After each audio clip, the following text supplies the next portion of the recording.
Ya, Assalamualaikum warahmatullahi wabarakatuh. Perkenalkan, nama saya Muhammad Bidang Sanatullah dengan 3 digit NIK 112. Di sini saya akan mempresentasikan tugas 7 untuk praktikum sistem embedded dengan modul SDA dan SCL sebagai bus 2W. Oke, lanjut. Yang pertama ada konsep dasar. SDA sendiri atau Serial Data Line dan SCL atau Serial Clock Add ialah dua jalur utama dalam komunikasi I2C. Push 2 wave ini menggunakan satu jalur data dan satu jalur clock untuk komunikasi serial antara master dan slave. Kemudian karakteristik utamanya yakni SDA membawa data serial secara bidireksional antara master dan slave. Sedangkan SCL menghasilkan sinyal clock untuk sinkronisasi transfer data. Keduanya bersifat open drain, teman-teman, yakni perangkat hanya menarik jalur ke level rendah.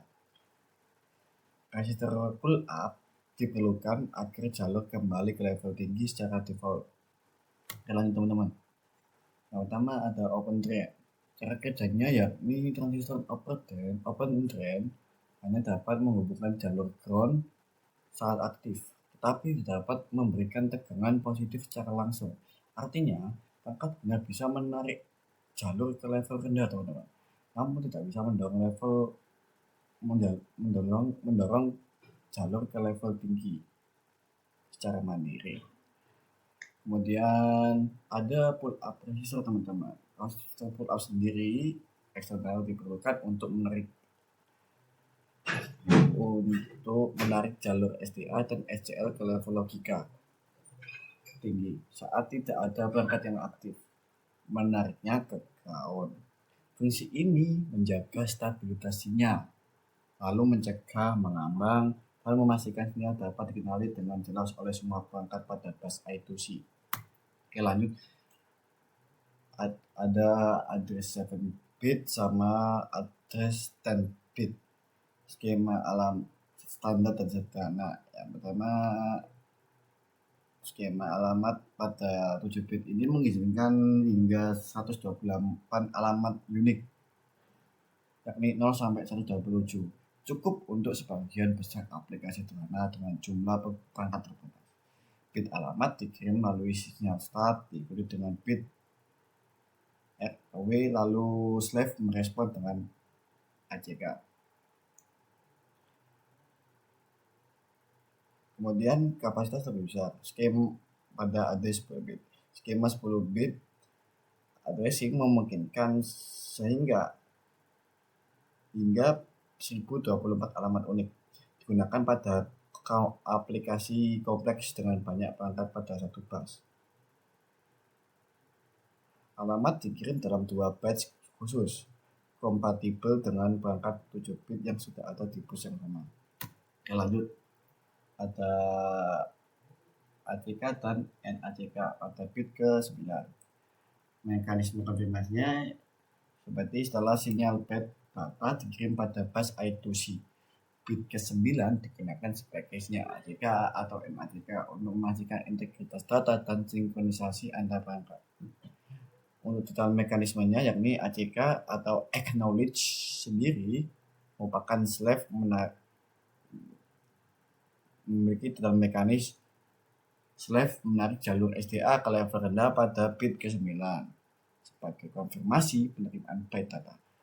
Kemudian not acknowledge. SDA dibiarkan tertinggi oleh slave saat terjadi kesalahan atau slave tidak siap. Lalu master membaca bit ke-9 untuk menentukan apakah komunikasi dapat dilanjutkan.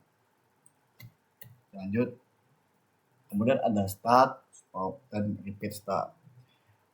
Yang pertama ada start. Sinyal start ditandai dengan transisi SDA dari tinggi ke rendah, teman-teman, saat SCL tetap tinggi. Ini menandai awal komunikasi dan memberitahu semua slave bahwa bus sedang digunakan.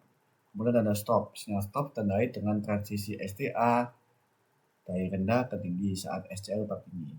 Ini menandai akhir komunikasi dan melepaskan bus agar perangkat lain dapat menggunakannya.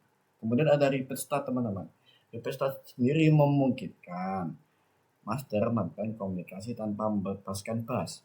Berguna saat operasi baca atau tulis berurutan dilakukan tanpa interrupt atau konflik dari master lain. Lanjut, ada speed mode pada I2C. Pertama ada standard mode, ada fast mode plus sama high speed. Aku lanjut ke ini dulu ya, ke standard mode dulu ya. Ada dengan frekuensi 1000 Hz.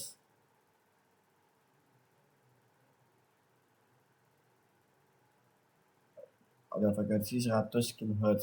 Nah, kecepatan standar cocok untuk sebagian besar sensor dan perangkat sederhana dengan timing longgar. Kemudian ada 400 kHz,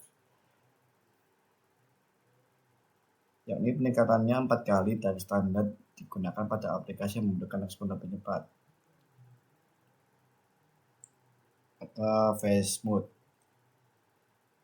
Kemudian ada 1 MHz pada phase mode plus yang mendukung throughput tinggi dengan persyaratan pull up lebih ketat. Kemudian ada high speed dengan kisaran nilai 3,4 MHz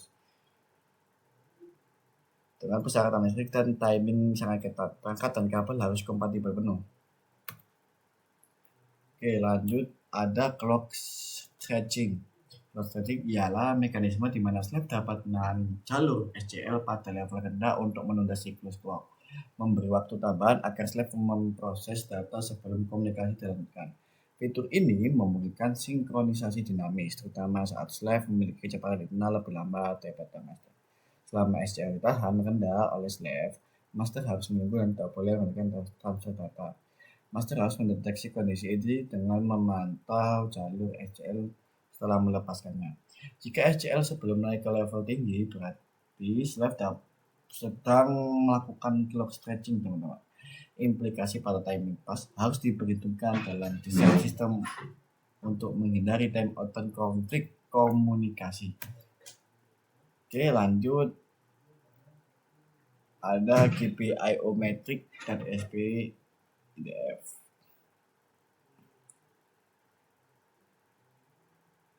ESP32 dengan framework ESPIDF menyediakan GPIO metric yang fleksibel, memungkinkan fungsi I2C dipetakan ke pin fisik manapun secara dinamis tanpa batasan penetap. Kemudian ada internal RTC dan SNTP. ESP32 memiliki internal RTC untuk menjaga waktu secara mandiri. Sinkronisasi waktu akurat dilakukan via SNTP atau Simple Network Time Protocol melalui koneksi jaringan.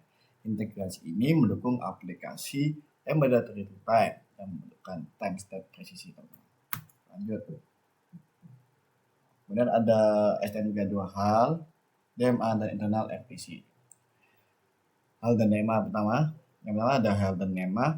Hal sendiri yakni hardware abstraction layer yang menyelenggarakan pemrograman I2C dengan fungsi siap pakai. Sedangkan DMA atau Direct Memory Access meningkatkan efisiensi transfer data tanpa membebani CPU. Kemudian ada internal RTC yang menjaga waktu real time secara mandiri. Integrasi I2C melalui hal I2C master transmit. DMA transfer bebas interupsi CPU, RTC disinkronasi waktu akurat dan stabil. Oke, lanjut. Ada error recovery menipis I2C. Ada bus hang, non-pulse SCL, sinyal stop, dan renet bus. Untuk yang pertama ada bus hang ya, bus I2C yang mengalami error, SCL atau SDA tertahan, slave tidak merespon, menyebabkan komunikasi terhenti. Sedangkan pada non-pulse SCL mengirimkan 90 socket melalui SCL untuk memaksa slave melepaskan jalur SCL tertahan. Kemudian pada sinyal stop, slave akan mereset state internalnya dan melepaskan kontrol bus. Kemudian ada renet bus, mengirim sinyal stop untuk mengakhiri sesi komunikasi lalu melakukan inisialisasi ulang bus agar kembali ke kondisi idle dan siap digunakan. Lanjut teman-teman ke ada multimaster dan master slave ESP32, STM32 dan STM32. Yang pertama multimaster pada protokol aplikasi. Kedua master mencoba mengakses bus secara bersamaan. Mekanisme aplikasi bekerja dengan memantau jalur STA. Master yang mendeteksi perbedaan antara sinyal yang dikirim dan terbaca akan mengalah dan menghentikan transmisi, sehingga konflik bus dapat dicegah secara otomatis tanpa kehilangan data. Kemudian ada strategi kepemilikan bus pada master slave SD2 dan STM32. Dalam sistem gabungan ESP dan STM, salah satu perangkat ditindak sebagai master utama yang mengendalikan bus. Koordinasi dilakukan melalui protokol arbitrasi I2C, sehingga kedua perangkat dapat berbagi bus secara terkoordinasi. Lalu menjaga komunikasi tetap stabil dan mencegah deadlock antar master. Oke. Integrasi project dan troubleshooting bagian 1. Yang pertama, ini bisa koneksi fisik dengan cara pastikan SDA, SCL, VCC dan ground terhubung dengan benar ke semua perangkat bus. Yang step kedua ada konfigurasi GPIO dan pull up resistor, yakni pilih nilai resistor pull up yang sesuai seperti 2,2 ribu ohm sampai 10.000 ohm untuk SDA dan SCL agar sinyalnya stabil. Kemudian untuk step ketiga, sesuaikan kecepatan bus dalam kisaran 100 kHz, 400 kHz, dan 1 MHz dengan kemampuan semua perangkat slave pada bus I2C.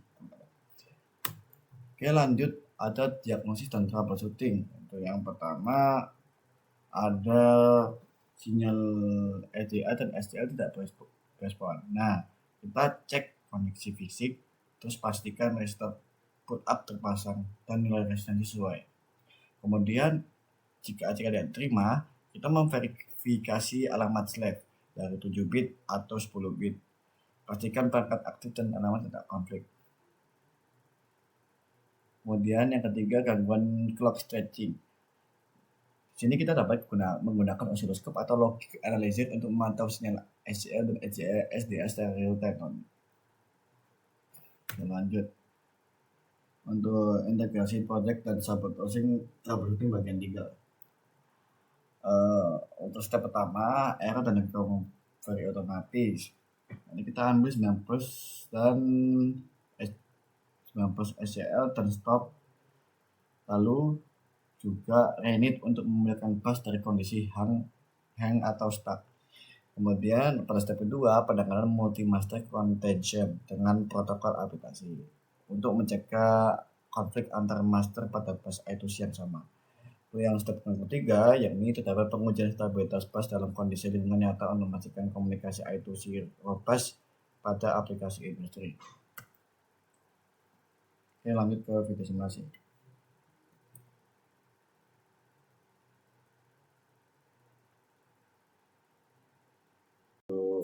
Dasar dari video simulasi kan.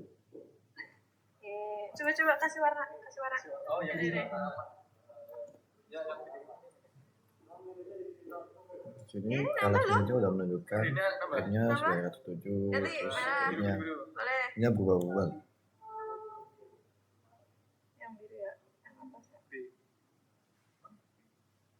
Oh, B-nya ke sono ya? Iya, yang green malah nambah dan. Red dan green.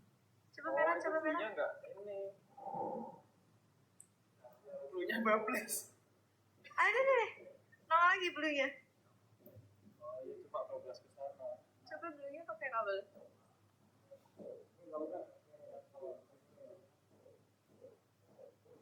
Nah, ini nambah di ini. Dikit sih nambahnya sih.